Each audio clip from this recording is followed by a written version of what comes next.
Hola, ¿qué tal? Me llamo Jaime, este es mi canal literario, vamos a hablar de libros y cosas. Bueno, me gustaría comenzar por un libro que cogí con un poco de miedo. Quiero comenzar con este, de Michel Houellebecq. Yo llevo pronunciando Houellebecq un montón de tiempo, Michel Houellebecq.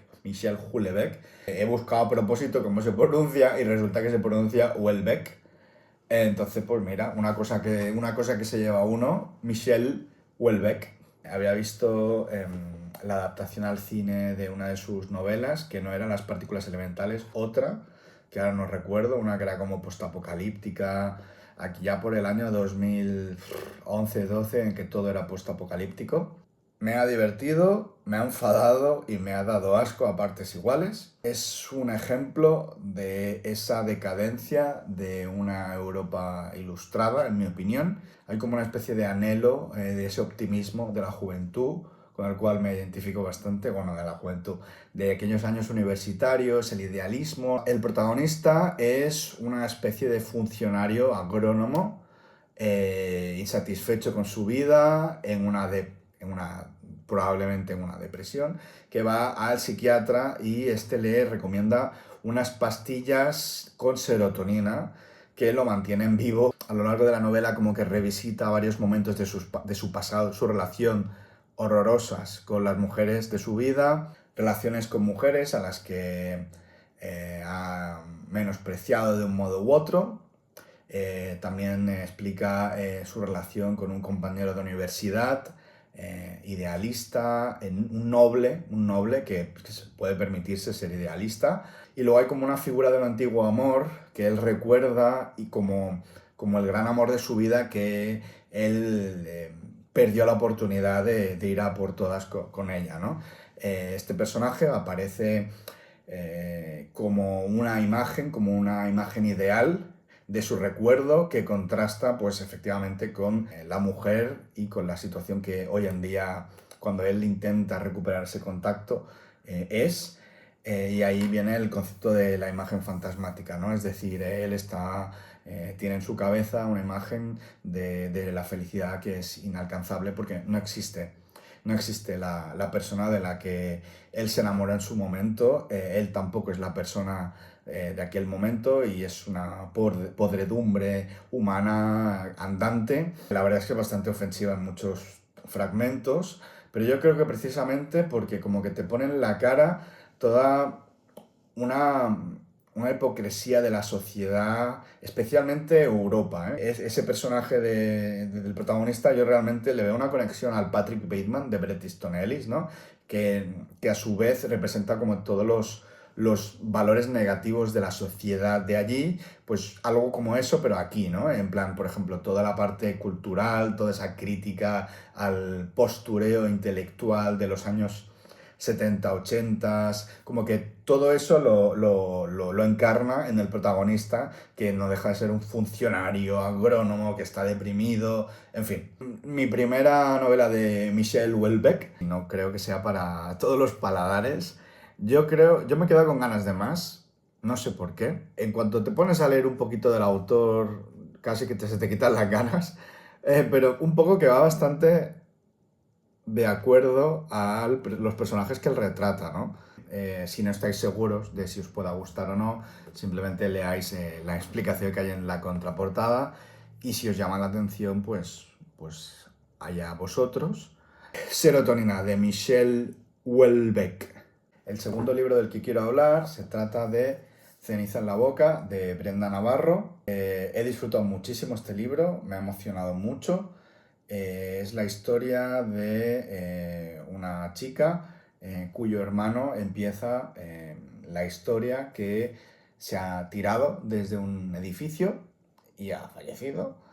Y entonces ella pues relata su experiencia como mujer migrante en España, concretamente en Barcelona y en Madrid, cómo esto la afecta a ella y cómo ha afectado a su hermano hasta el punto en que... Esto es el principio, ¿eh? Lo dice aquí en la contraportada, no estoy haciendo spoilers ni nada. Bueno, a mí me ha emocionado muchísimo. en lugares públicos, lo cual ha sido... Bueno, la verdad es que tiene una carga poética muy fuerte. A pesar de todo esto, tiene cierto sentido del humor que se agradece, porque si no sería demasiado, demasiado intenso. Y me gustó mucho cómo retrata la hipocresía de la sociedad española en este caso, pero bueno, yo creo que es bastante extrapolable a cualquier ciudad occidental. La protagonista tiene diversos trabajos y especialmente hay un momento que es bastante emotivo en el que ella pues cuida a una señora mayor cuya familia no se quiere hacer responsable y delega en ella pues las tareas de cuidarla, etcétera, convivir con ella, darle compañía. Y ellas dos como que crean un vínculo que es muy bonito. Y bueno, hay muchos momentos en los que realmente sientes mucha rabia de cómo, bueno, del racismo estructural con el que se encuentran muchas personas que emigran eh, y del cual muchas veces sin quererlo participamos. Y entonces está esa reflexión de todas esas madres que viajan para ayudar a sus hijos y cuidan a los hijos de otras familias y cómo hay este traslado de madres, cómo muchas madres migrantes se ven en la situación de perderse las infancias de sus propios hijos mientras cuidan a los hijos de otras personas, ¿no? Y cómo se convierten muchas veces en estos personajes secundarios sin frase en muchas familias. Brenda Navarro es una escritora mexicana, afincada en España, si no me equivoco, y esta es su segunda novela. La otra novela se llama Casas Vacías, que no la he leído, pero me gustaría leerla porque la verdad es que esta me ha gustado mucho. Me ha gustado mucho su pluma, cómo escribe, una mezcla entre momentos muy poéticos, pero sin ser recargantes. Yo sinceramente la recomiendo bastante. Si queréis emocionaros, también enfadaros y sobre todo porque yo creo que te deja una semilla en la cabeza en realmente pensar en toda esa gente muchas veces invisible con la que convivimos a diario en nuestros trabajos, en nuestros barrios.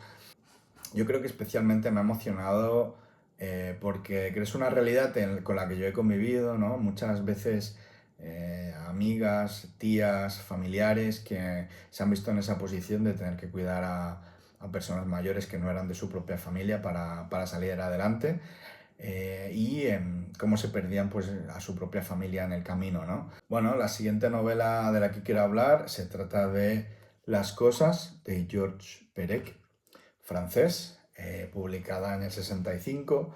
Las cosas trata de una pareja de jóvenes franceses, parisinos, que sueñan pues con las posesiones que les gustaría tener en un mundo ideal, especialmente de un apartamento de ensueño que no se pueden permitir por su situación económica y cómo esas ansias de poseer los mantienen perdidos en una sociedad que está cambiando y que evoluciona a su alrededor y sin embargo ellos se quedan como un poco estancados, ¿no? Yo sinceramente me sentí personalmente atacado por esta novela. Bueno, sobre todo porque tienen ellos como una cosa muy intelectual, muy de postureo y ven que sus sueños no se cumplen, pasan los años y siguen y en un puesto, en un trabajo que ellos consideran que no está a la altura de sus capacidades mentales. Anteriormente había leído un librito de Georges Perec que se llamaba algo como Retrato de una esquina parisina, algo así, que era un librito donde él describe pues, la actividad que encuentra en una esquina en particular durante varios días a lo largo de un tiempo y retrata pues, cualquier pequeño detalle de actividad que él ve, ¿no? Ha habido momentos que me ha recordado mucho a una especie de resaca de Soñadores de Bertolucci o la novela de Gilbert Adair. Ya no sé cómo se pronuncia, Gilbert Adair, supongo que es francés, Adair. Y hay como varios momentos en los que retrata pues esta juventud intelectualoide que va al cineclub, por eso lo relaciono, ¿no? Con soñadores que va al cineclub, que bebe mucho, que hace grandes festines y que discuten en la mesa cómo van a solucionar el mundo y sin embargo pues se quedan ahí parados sin hacer nada, ¿no? Creo que me la leí en una tarde, ponle tarde y media. El final, no voy a decirlo literalmente, pero me ha recordado mucho a la película Zardoz, que justo vi como más o menos en la misma época en la que lo leí, que es una película muy loca con Sean Connery, con coleta y bigote y taparrabos. Los que hayáis visto esa película quizá puedes conectar con ese final. Me recordó mucho al final de esta novela de alguna manera. El libro comienza explicando su casa soñada, detalle por detalle, que no te deja de convertirse en una especie de museo de sus ansias. Y es a la vez una idea de, bueno, un paraíso no perdido, porque nunca lo han tenido, pero sí ese paraíso soñado en el que ellos tienen cosas que piensan que los van a hacer felices. Las cosas, de George Perec. El siguiente libro del que quiero hablar es La maleta, de Sergei Dovlatov, un señor ruso, publicada en 1986. La maleta es un conjunto de relatos que Dovlatov articula alrededor de una maleta. Él, en un momento de su futuro, abre una maleta que es la que se llevó de Rusia cuando emigró a los Estados Unidos, y en esa maleta hay una serie de elementos y él va contando cómo la historia de cada uno de esos elementos con una historia que retrata pues en varios paisajes de la situación de aquel momento, muchas veces de miseria o de inquietud política, vamos a decirlo así. Me ha gustado y tengo ganas de leer más libros de él porque, no sé, como que he sentido una conexión interesante. Sin embargo, creo que no me lo he leído en el mejor momento. No he podido disfrutar el humor que se desprende en muchos de los momentos. Yo creo que hay una frase que me hace mucha gracia, que creo que es la que, mira, ¿ves? ¿Dónde está? Bueno, no la puedo decir. Dice, bueno, en fin, hay muchos momentos en los que él hace como descripciones que son muy graciosas y de situaciones tan pintorescas y absurdas. Como son cuentos, a mí me gustaría sinceramente retomarlos en algún otro momento y no leerlos con tanta prisa porque me los tuve que leer para un club de lectura y entonces creo que corrí mucho y no pude saborearlos. Pero todos tienen como un humor muy tristón, pero a fin de cuentas humor. Quizá me leo algún otro de él y en algún momento pues me gustaría volver a leerlos sin esa prisa. Bueno, hasta aquí este vídeo. De momento comento estos, todavía tengo un par por comentar, pero así los junto con otros. Y tampoco para que no sea tan largo el vídeo después de tanto tiempo sin subir un vídeo. Espero que os lo paséis. Bueno, a ver, que no es de risa el vídeo, pero bueno, yo que sé, que me escuchéis mientras estáis haciendo cosas. Es lo que yo hago. Yo muchas veces me pongo vídeos mientras hago cosas y se me quedan ideas de lo que va diciendo la persona. Y si se te queda algo, pues perfecto. Muchas gracias por escucharme y espero que os haga pasar un rato entretenido. Yo espero que no pase tanto tiempo. Y bueno, y ya está, poco a poco, un pasito a la vez. Adiós, adiós.